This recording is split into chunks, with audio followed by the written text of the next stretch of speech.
Meus irmãos, a graça e a paz do Senhor Jesus a todos. Amém? Louvado seja Deus, irmãos. Deixe sua Bíblia aberta logo no Evangelho de Mateus. Evangelho de Mateus.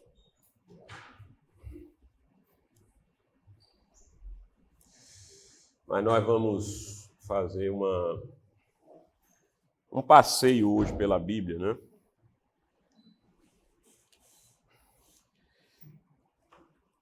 Antes eu vou orar mais uma vez com os irmãos, pela palavra, agora por minha vida mesmo. Feche os olhos mais uma vez, em nome de Jesus. O Alisson orou, oração abençoada.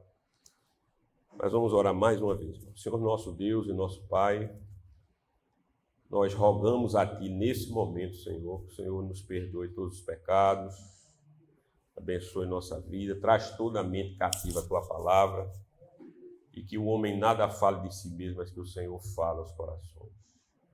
Nós Te louvamos, meu Pai, Te bendizemos, Te agradecemos por tudo, Senhor.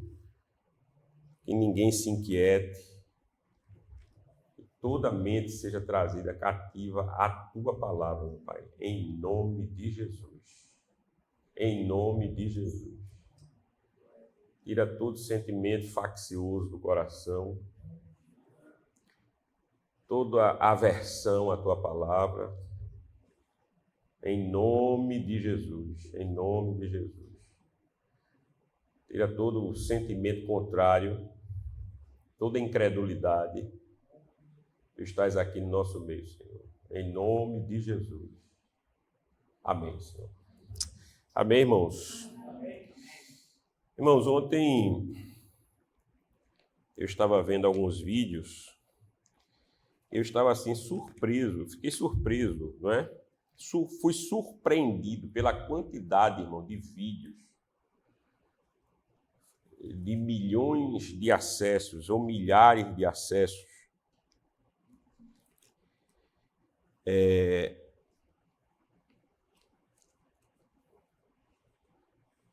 Vídeos esses que não significavam nada, irmão, sabe? Não tinham significado nenhum.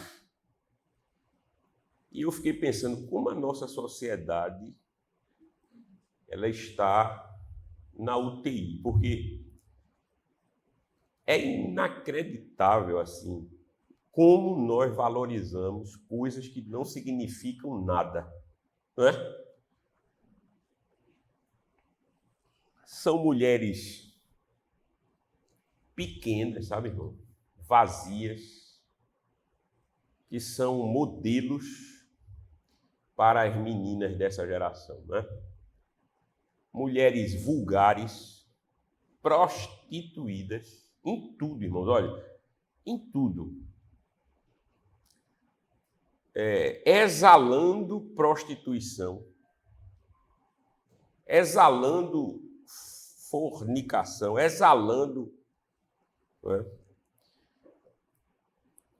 Mulheres bonitas, mulheres inteligentes, mas que teimam em apelar para o grotesco, para o burlesco, para o bizarro, para o... E é isto que chama a atenção, né? Outra coisa que me chamou a atenção foi a superprodução aqui em Recife, no Ibura, por causa de Pablo Vittar e um cantor, João Gomes, né? Acho que é o nome de João Gomes. Veja, não é o fato de Pablo Vittar ser homossexual. Não. Veja, isso não... Porque, veja só, se fosse fosse uma mulher, outra não, se fosse uma mulher ao invés de um homem, não é? Um homem vestido, travestido de mulher, se fosse uma mulher mesmo, não é? Vulgar e tivesse sucesso, seria a mesma coisa, não teria diferença nenhuma. A diferença ali não é porque Pablo Vittar é um homossexual, veja, ele é um homossexual. Fique ligado na porta, viu, Mussas? Fique ligado aí. Ele é um homossexual. Tudo bem, ele é gay. Mas a questão não é se é porque ele é homossexual ou não, irmãos. Esse não é o ponto. O ponto é valorizar aquilo que não significa nada. Não significa nada aquilo. Não significa nada ele mostrar o bumbum para as pessoas, né? E você vê, não o povo pobre e mediocrizado do Ibura, veja, não é o povo mediocrizado do Ibura que chama a atenção. Vendo as pessoas aí, veja, aquele povo, irmãos, está absurdamente mediocrizado. Não é aquilo que chama a atenção. O que chama a atenção é a insistência da mídia em promover o nada. Coisa alguma. Você olha aquilo, analisa aquilo, percebe aquilo. E o que é que você vê ali? Nada. Não tem nada. Mas eu não estou falando de algo ruim. Não tem nada. Veja, entenda. É claro que é ruim, mas não tem nada. Você ficar horas no sol para ver o traseiro de um homossexual, quer dizer, não há nada ali, não há nada. Se houvesse um espetáculo de fogo de artifício, eu entenderia. Não estou entendendo? Se houvesse distribuição de, sei lá, cesta básica, eu entenderia. Se houvesse distribuição de brindes, eu entenderia. Eu compreenderia. Mas nada. Não há nada ali. E nós nos acostumamos, irmãos, a vivermos em uma geração sem significado. Não há significado. Ou seja, não há significado nessa geração. E é por isso que as coisas se individualizaram tanto que as pessoas buscam aquilo que tem significado, veja, entenda, não em si, mas tem significado para elas, veja. E isso é algo que a maioria das pessoas não percebe, mas você não busca mais algo de significado, você busca algo, as pessoas hoje buscam algo de significado para si mesma, para elas próprias. Então, elas buscam algo que tenha algum valor, algum sentido para elas, não que tenham sentido em si, mas se fizer algum sentido para elas, então aquilo é buscado. Então, veja, quando se alça a coisa, né, para que você, ao ver aquilo, você seja, de algum modo, influenciado por aquilo que você está vendo, e aquilo para você se transforme numa experiência pessoal de significado, então as pessoas buscam. E esse tipo de individualização, porque as pessoas estavam ali, irmãos, olha, não por algo maior, elas não estavam ali por algo de significado em si, elas estavam ali ou estão ali, elas estão num show, elas estão ouvindo alguém que está na mídia, porque de algum modo aquilo dá um senso de significado para elas, aquilo fala aos corações delas de algum modo. E isso, irmão, se alastrou ao ponto, veja, de as pessoas hoje em dia, elas não quererem mais saber, não é? Qual é, entenda, o significado da Bíblia, ou do livro da Bíblia, ou do texto da Bíblia.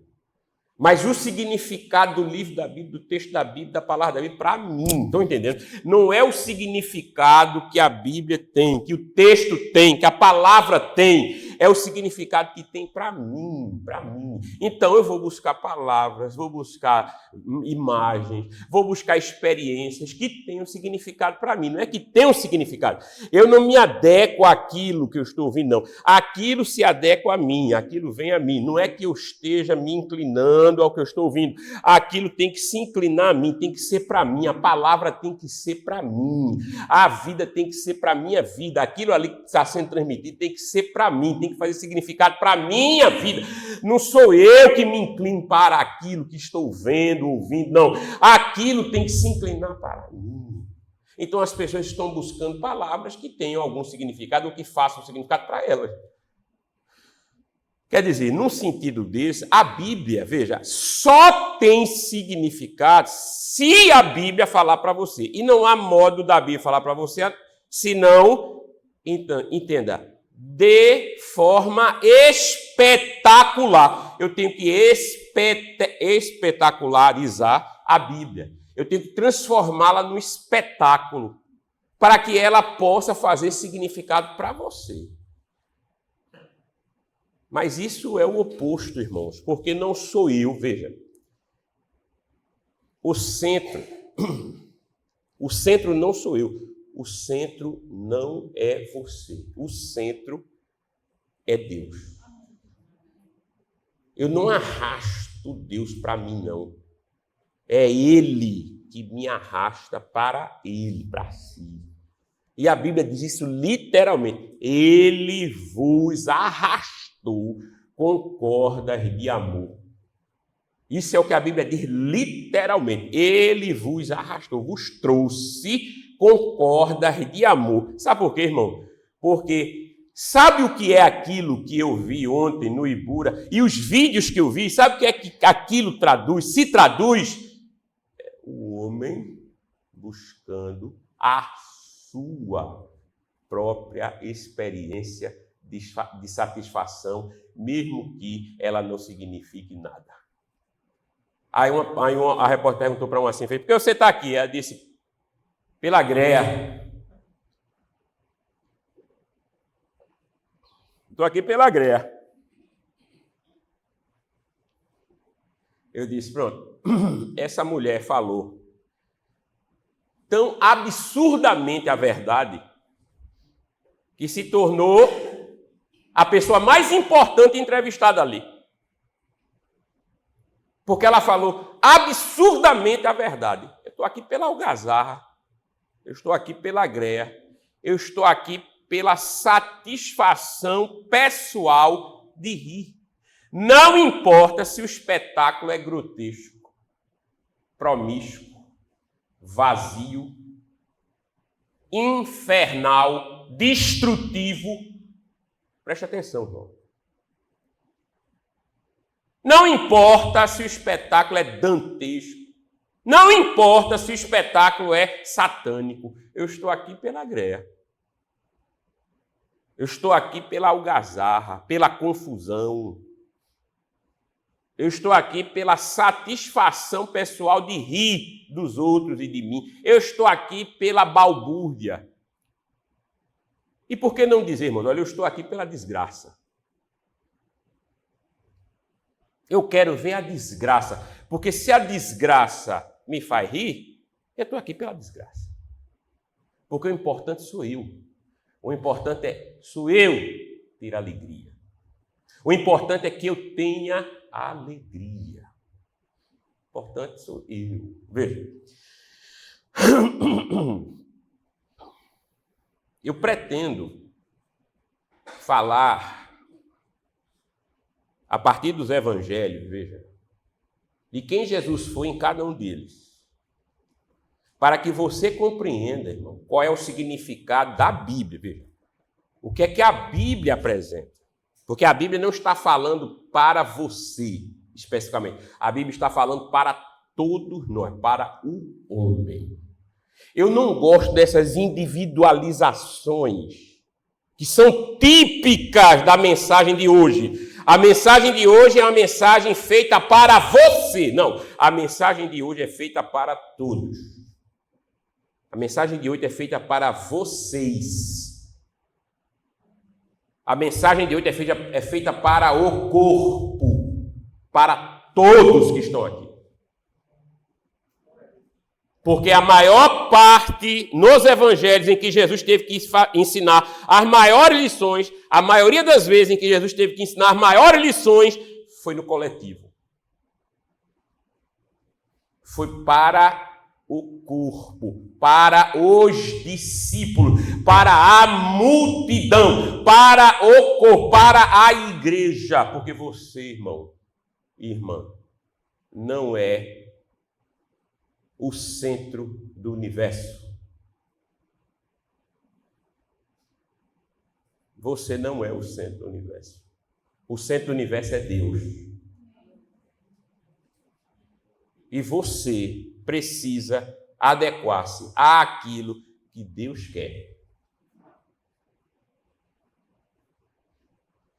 Mateus capítulo 18 diz assim: naquela mesma hora chegaram os discípulos ao pé de Jesus dizendo: quem é o maior no reino de Deus?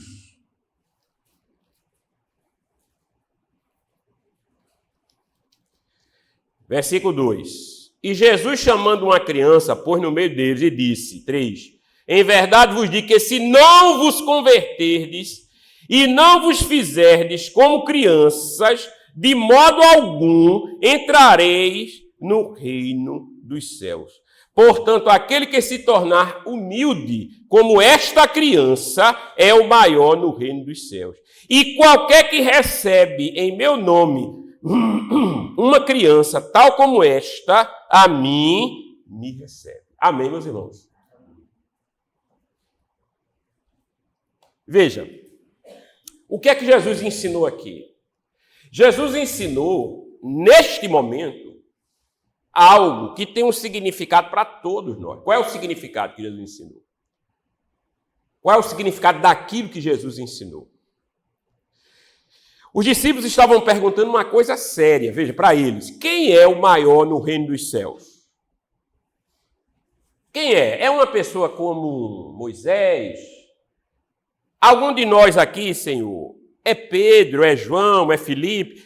Quem é o maior no reino dos céus? É um dos profetas? É um dos patriarcas? É Abraão? É Isaac? É Jacó? Quem é o maior no reino dos céus? Quem é aquele que pode ser considerado grande no reino dos céus? Veja, ao contrário do que todos imaginavam, serve bem, viu? Jesus traz uma criança e ele não diz que aquela criança é o maior no reino dos céus por ser uma criança, por ser tola. Ele diz que aquela criança é maior no reino dos céus por ser humilde. E aqui entra algo, irmãos, que vai de encontro, veja, absolutamente àquilo que a gente valoriza hoje. O que se valoriza hoje é algo que não tem significado algum, porque o centro de tudo que se valoriza sou eu. O que é que Jesus faz com os discípulos? Descentraliza os discípulos. Descentraliza os discípulos e traz uma figura que aparentemente para ele não tinha importância alguma, irmãos. Olha, uma criança não tinha importância naquele tempo, entenda o que eu vou dizer, entenda, principalmente para os judeus. Uma criança não poderia ser o padrão de coisa alguma. Isso era tão forte no pensamento judaico que quando Deus chama Jeremias, ele diz, eu não passo de uma criança, o Senhor não pode estar me chamando, porque eu não serei ouvido. Eu sou uma criança.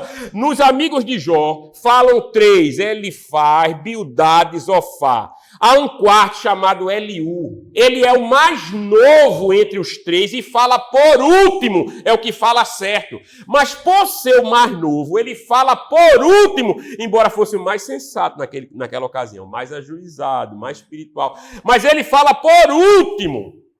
Você vê que a Bíblia faz questão de mostrar quanto tempo os reis, eles governavam. E Josias, ele tornou-se rei com 8 anos, veja, 8 anos de idade, é um menino, é uma criança. Ele começa a fazer uma reforma com 16 anos, ou seja, 8 anos depois, mas ainda assim é uma criança, é um menino, 16 anos de idade, é uma criança no padrão judaico, e se torna o maior rei de Judá. Não porque era uma criança, mas porque tinha um coração voltado às coisas de Deus.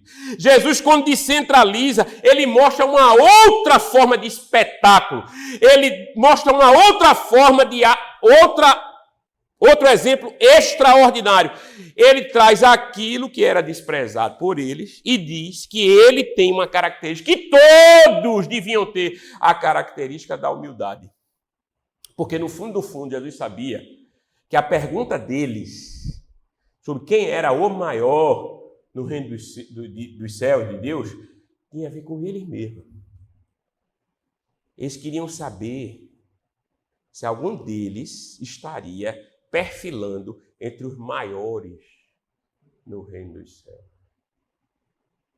Entre os grandes no reino dos céus. Entre os gigantes no reino dos céus.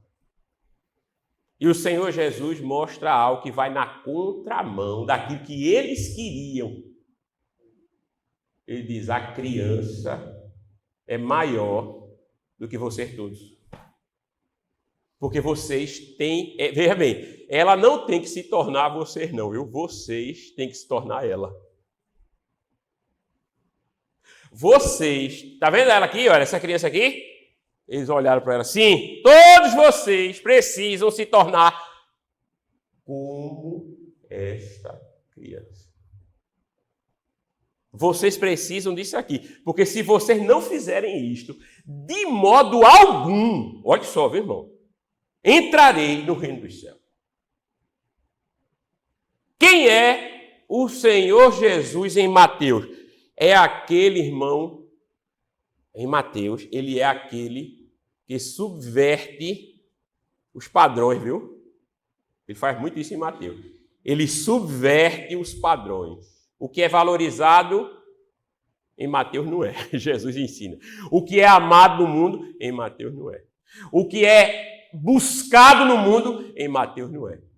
No Evangelho de Mateus. O que é adorado no mundo, em Mateus não é. É o contrário. O que é perseguido no mundo, o que é buscado no mundo, porque o alvo do mundo é ele mesmo, é o próprio mundo, em Mateus é o contrário. Bendito, exaltado seja o nome do Senhor.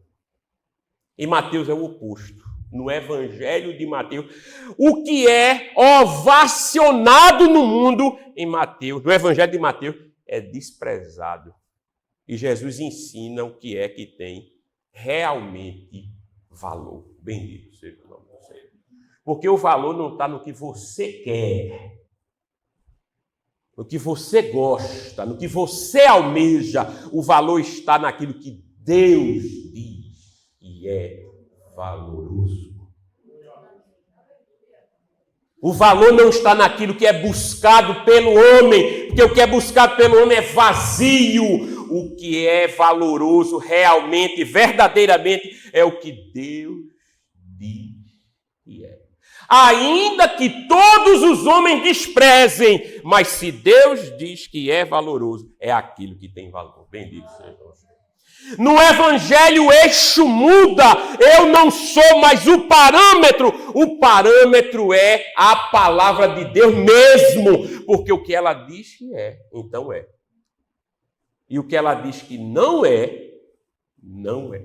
Aleluia, louvado seja o nome do Senhor. Amém, meus irmãos?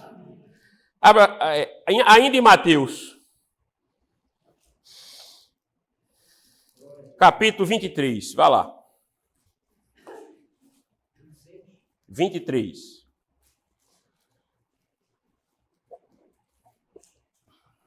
Preste atenção nisso, viu? Então falou Jesus à multidão e aos seus discípulos, dizendo, olhe bem, na cadeira de Moisés estão assentados escribas e fariseus. 3. Observai, pois, e praticai tudo o que vos disseram, mas não procedais em conformidade com as suas obras, porque dizem e não praticam.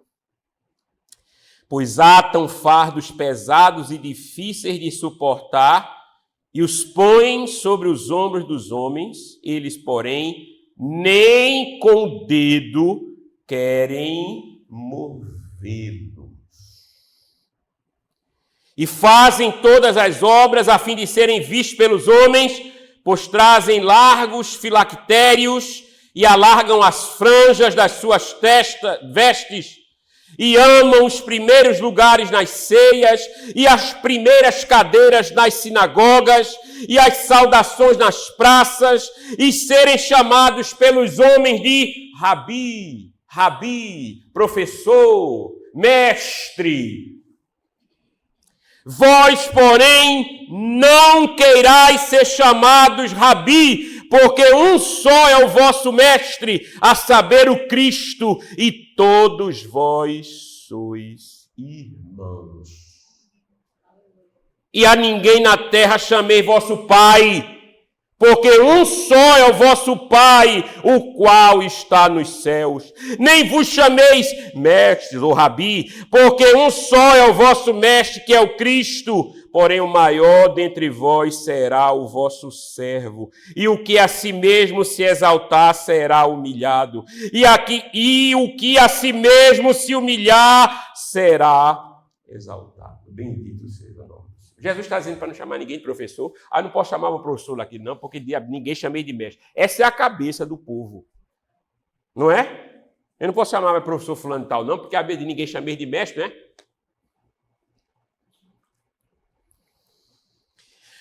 Gente, eu não vou entrar aqui no detalhe, sabe? Porque é difícil mesmo. Mas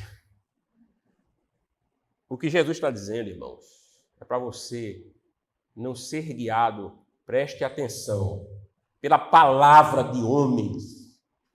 Você ser guiado pela palavra de Deus. É por isso que ele disse assim: ouça o que eles dizem, faça conforme eles disserem, mas não os imite. Atente ao que eles estão dizendo, porque o que eles estão dizendo é a palavra de Deus. E eles falavam que Moisés havia escrito, mas não os imite. Porque esses homens, eles atam fardos pesados sobre o povo, mas eles mesmos não querem nem com um dedo, olha, nem com um dedo.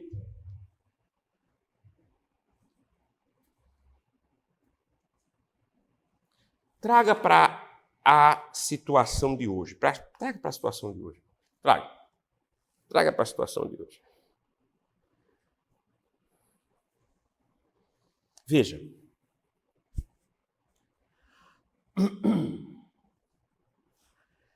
A coisa mais importante para mim, para vocês ensinando, é aqui. É aqui.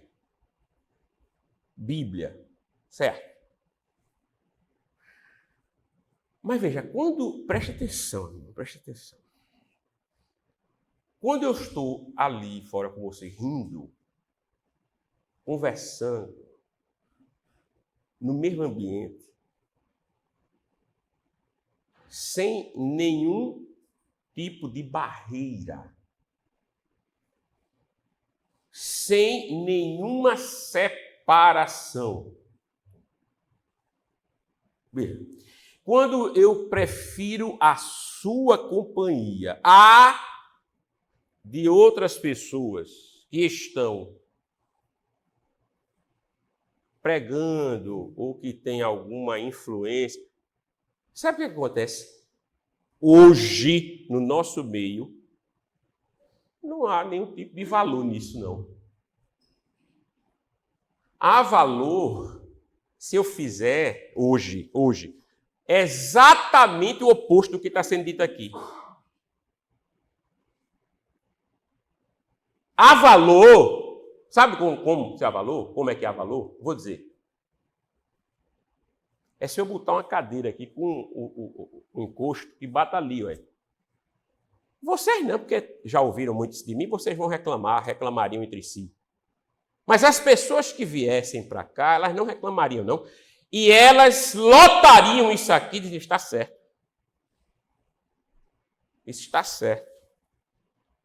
Porque o que eu já ouvi de gente que estranha de não ter cadeira na frente, aqui, o que eu já ouvi de gente que estranha, chega assim, Arthur, tu não tem cadeira na frente ali, não? Eu disse, não, eu sento ali. Eu disse, não, mas está errado, viu? Está errado. Você tem que ter cadeira na frente ali. Porque senão o povo não lhe valoriza. O que eu já ouvi, olha, eu perdi as contas. Você não, porque está pouco acostumado comigo. E se eu fizesse uma coisa dessa hoje, por exemplo, você estranharia. Você que está aqui. E porque já ouviu, já foi martelado. Mas se eu fizesse isso para as pessoas que viessem, para a gama, a massa, sabe o que elas pensam? Algumas que já vieram aqui, e eu sentar aqui, sabe o que elas pensam? Que eu já soube, diante de Deus. Ele é orgulhoso, ó. Que eu sento aqui. Está vendo como ele é orgulhoso? Ele é ruim, ele é orgulhoso. Porque ele senta aqui. Eu não seria orgulhoso se eu sentasse ali. Ele quer dar uma de... Ele é orgulhoso porque ele se senta ali. Ele se senta com o povo. Ele é orgulhoso. Eu não seria orgulhoso se eu sentasse aqui, irmão. Olha, aqui assim. Aqui. Se eu ficasse aqui, eu não seria orgulhoso, não.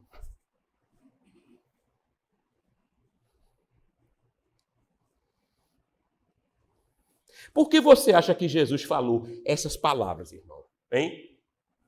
Porque os discípulos estavam totalmente embevecidos disso. Os discípulos estavam totalmente embriagados disso. Os discípulos estavam totalmente inundados disso, dessa mentalidade, irmão, presta atenção, desta mentalidade tosca, contraditória. Eles se achavam as pessoas mais espetaculares do mundo, mas eles não eram, eles estavam no curso da maré. Presta atenção, Jesus fala essas palavras porque eles estavam todos de conformidade com os padrões do mundo. Arrancá-los desse padrão não foi tarefa fácil, irmão. É tarefa fácil quando eu pego uma criança da idade da minha filha, com 8, 7, 9 anos, que eu posso formar a cabeça dela. Mas bota uma ideia na cabeça de uma pessoa com 30 anos, bote. Com 40. Bote. Que acha que sabe que é o mundo. E não sabe, porque não conhece a palavra de Deus. Conhece o seu mundo. Não sabe. É por isso que nós vemos cada vez mais velhos homens de cabelo branco agindo como idiotas. Meninos.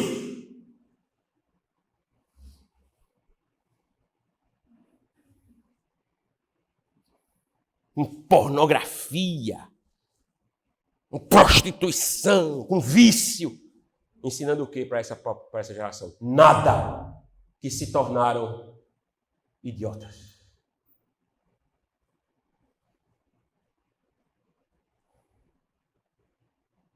É isso que nós temos visto hoje ou não é?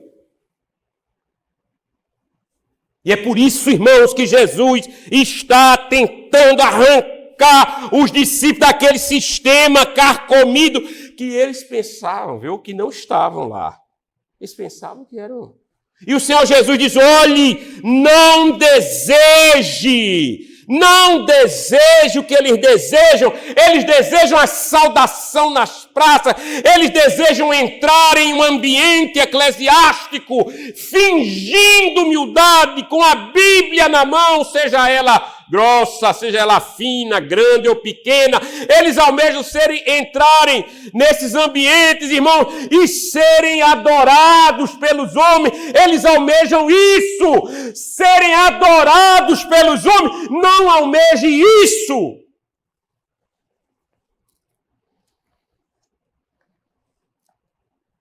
Não almeje ser chamado de rabi, não almeje ser chamado de mestre. Não almeje essa besteira, essa bobagem que Jesus está falando. Não almeje isso, mas se você quiser ser o maior, seja o menor. Meu irmão, olha, deixa eu dizer uma coisa para você. Se eu quisesse, na minha vida e no meu ministério, ser o maior em alguma coisa, eu não teria seguido a trajetória que segui. A trajetória que eu segui me fez, aos olhos do mundo, um idiota. Entendeu? Esse é um idiota, velho. Isso é um débil mental. Velho. Sabe o que eu fui chamado? Sabe o que eu fui chamado? Eu fui chamado já? Eu fui chamado de o pastor fracassado. Sabe por quê? Porque o meu ministério não tinha vulto. Isso foi dito numa reunião de ministros aqui em Recife, liderado por um ministro que disse: eu já conversei com o pastor Arthur. O pastor Arthur tem um ministério fracassado, porque ele podia ser um pastor de vulto. Mas ele insiste naquele negócio de estar dando aula, de não sei o quê. Ele insiste naquela besteira. Ele insiste. Isso foi de diante de Deus, irmão. Presta atenção, viu? Depois, quem quiser, eu digo para você qual foi a igreja, quem foi que disse tudo. Tinha 2 pessoas que são meus amigos, estavam nessa reunião. Sabe qual foi o resultado disso? Esse que disse isso, esse que falou isso, disse isso. Estava comandando uma quadrilha. Foi expulso da igreja e quase é preso. Hoje tem a família totalmente destruída, separado. Os que estavam com ele tiveram que pagar uma quantia enorme, porque roubaram.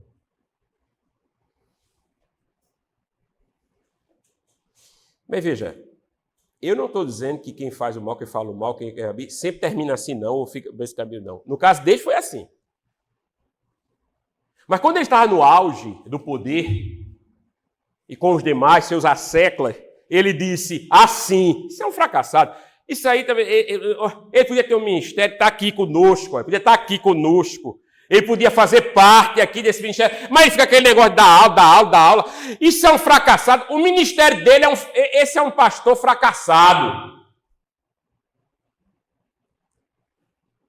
E depois a pessoa me disse: eu vi lá que o senhor era um pastor fracassado, eu vi. E o outro confirmou. Eu conhecendo a figura, eu acredito piamente que eu fui chamado. Sabe por quê, irmão? Porque o que importa, entenda, é a saudação nas ruas. O que importa é a cadeira de Moisés. O que importa, irmãos, é estar presente no centro dos holofotes, seja a igreja branca ou preta. O que importa é estar no centro dos holofotes. Isso é o que importa, irmão. Mas é mesmo. Mas o que eu e você estamos ouvindo hoje aqui, bendito seja o nome do Senhor, é que se você quiser ser chamado de grande, sirva. Desfaça a sua cara abusada e aburrada, que é típica do recifense. Eu nunca vi um povo de cara tão abusada, mesmo, amarrado. Eita, povo feio da peste, esse é o nosso. Pastor, como é que o senhor diz? Eu sei que eu sou recifense. Você podia ficar com raiva se viesse um sulista aqui falar isso aqui. Mas quem está falando é alguém da terra. Pronto, então eu posso falar. É um povo feio, abusado, cara amarrada, esquisito, chato.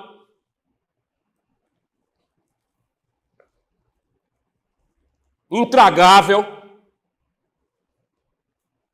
Cheio de si e não é porcaria nenhuma, não sabe de nada, vive na lama. É uma desgraça. Vive de modo desgraçado. Mas é cheio de pomposo, né? Nunca uma palavra foi tão importante para o público de Recife como uma palavra como essa. Especialmente uma palavra como essa. Nós temos impérios aqui. Impérios aqui. De 300 mil membros e 30 membros. Impérios de 30 membros. Império de 300 mil membros. Nós temos impérios aqui. Temos muitos exemplos positivos, anônimos ou não. Temos exemplos positivos. Temos exemplos de homens resignados, O problema é que eles se calam e não falam. E quem fala é o doido aqui. Temos exemplos de homens fiéis, tementes a Deus, mas que se calam, porque não querem problemas. Mas você veio aqui esta manhã para ouvir o seguinte, meu filho. Se você está buscando o que o mundo valoriza, o seu eu, que é o que está lhe impulsionando para isso, está levando você para a ruína. Você precisa abdicar do seu eu para colocar a vontade de Deus no seu coração e buscar aquilo que Deus diz que tem valor. Bendito seja o nome do Senhor. E quem é que ensina isso mais do que qualquer outra pessoa na Bíblia e na história? Jesus de Nazaré. Dizer não para si é difícil, irmão. É fácil cantar num domingo de manhã ou de noite, viu?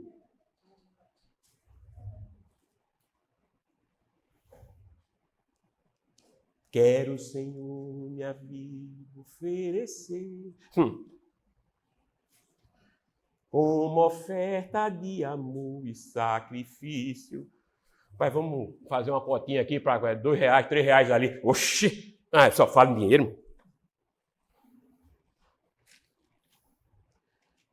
O camarada não quer dar R$2 para fazer uma cotinha, ele quer oferecer a vida dele. Quer não. E sabe quando é que ele oferece 200, 2.000, 20 mil? Sabe quando é que ele oferece? Quando ele vê megalomania, ele oferece. Quando ele vê algum tipo de retorno, ele oferece. Mas quando ele vê alguma vantagem espiritual até, aí ele oferece. Quando ele ouve um pastor dizendo: de todas as técnicas que eu usei para oferta mais importante, a mais eficaz, foi colocar um envelope cada um, e não tem esse negócio de passar uma cesta, nem de passar uma salva, não. É botar na cadeira e dizer ao povo que pega aquele envelope e dê a oferta, e o povo...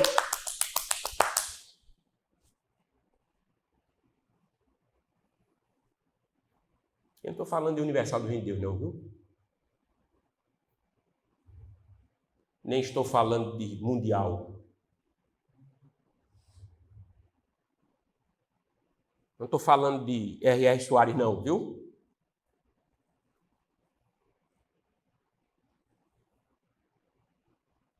Estou falando do que vocês sabem muito bem.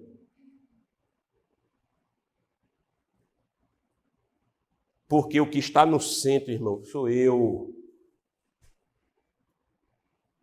O que está no centro é o meu eu.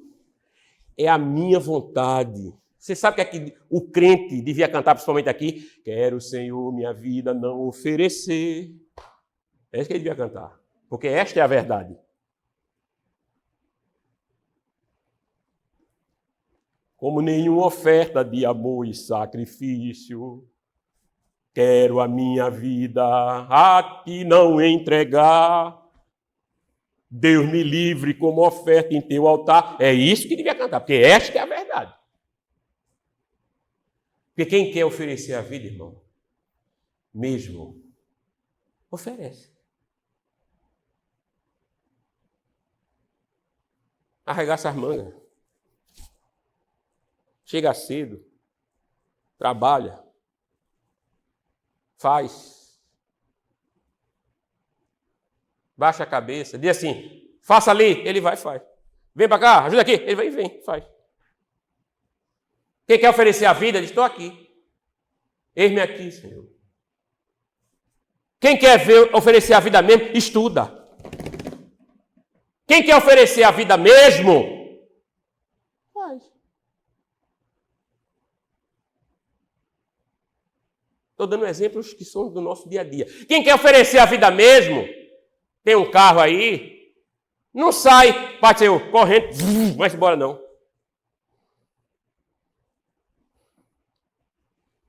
Tem alguma coisa errada com esse oferecimento da vida. Hã? Por que está chorando, fulano? Eu quero oferecer minha vida ao Senhor. Pensar assim, tá bom, rapaz, fulano tal, ele está ali sozinho. E ele, vamos dar uma carona para ele. Vixe, Maria, de novo, um carona, vixe.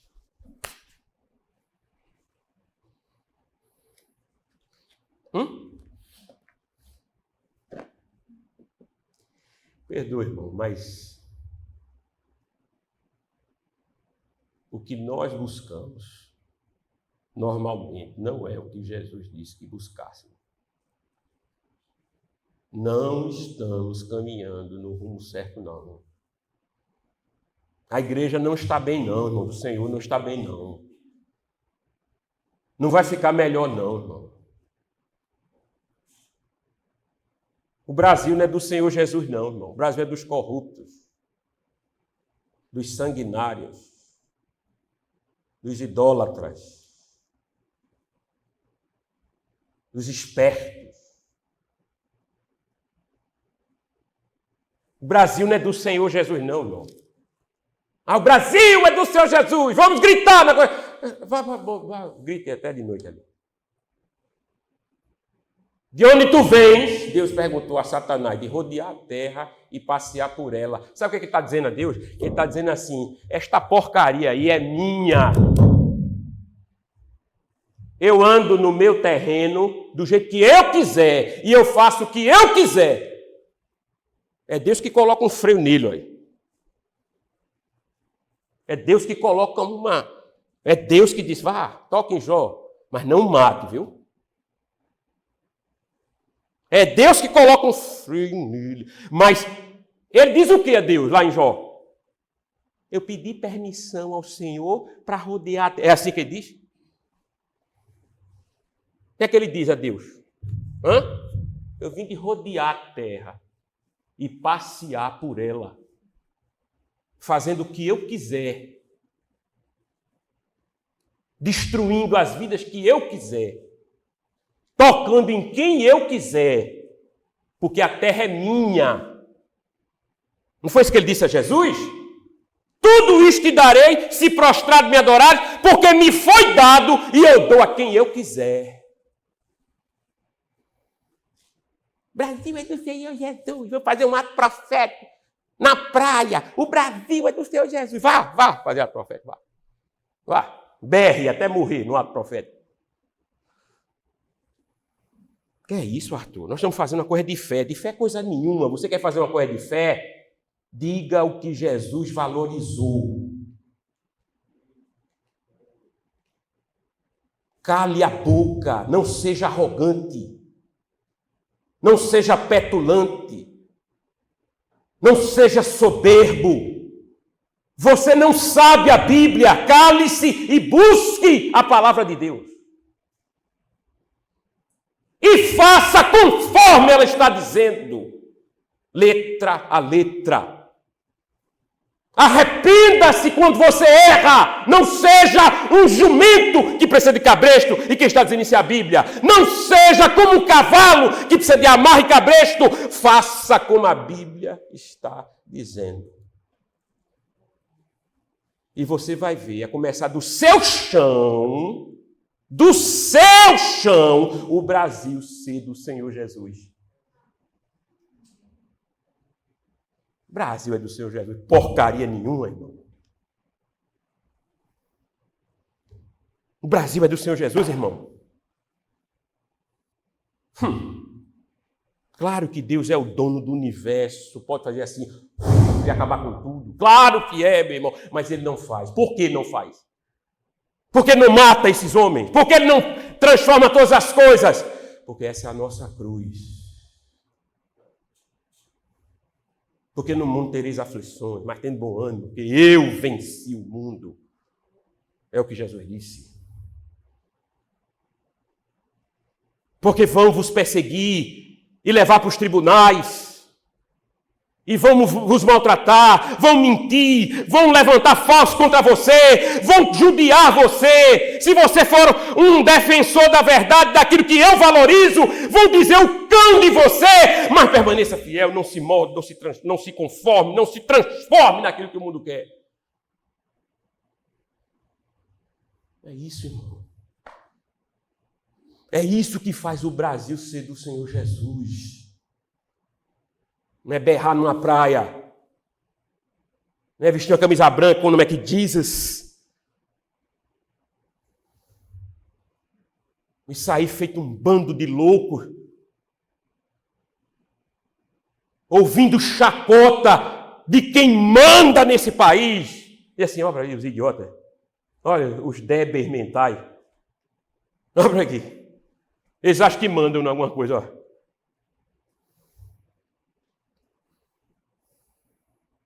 Quem manda sou eu, está dizendo mal, irmão. Agora, quando eu tenho consciência disso, e a começar de mim, viu? Preste atenção. Eu rejeito o que o mundo é e quer que eu aceite. Eu rejeito o que o mundo coloca num pedestal para que eu valorize. Eu rejeito aquilo que não significa nada e passo a valorizar o que realmente tem valor. Ninguém valoriza uma criança no meio de adultos. Foi o que Jesus trouxe. As pessoas se valorizam. Os rabis valorizam a cadeira de Moisés. Jesus nunca quis sentar na cadeira de Moisés. Jesus não sentou em cadeira nenhuma. E ele não precisava sentar em cadeira nenhuma. Sabe por quê? Porque ele está eternamente sentado em um alto e sublime trono de glória e majestade pelos séculos dos séculos. Jesus está sentado e detém todo o poder, toda a glória, toda a majestade. O Senhor sustenta o universo com a força do seu poder. Ele muda as estações, ele muda os planos, ele muda as épocas. A sua vontade prevalece. Ele ressuscita dos mortos.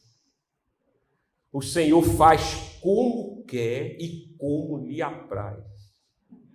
E entender isso é a coisa mais importante da vida do cristão. Deus é, aleluia, o centro de todas as coisas. Todas as coisas convergem para Ele, irmão. Dele, por Ele e para Ele. Todas as coisas provêm dEle e voltam para Ele, porque Ele é o centro de todas as coisas. Por isso Jesus disse, vinde a mim, vinde a mim. Vós que estáis cansados e sobrecarregados, eu vos levar. Nós teimamos em não ir, viu? Mas Ele está dizendo, vinde a mim, vinde a mim. Louvado seja o nome do Senhor. Deus está presente aqui em nosso meio.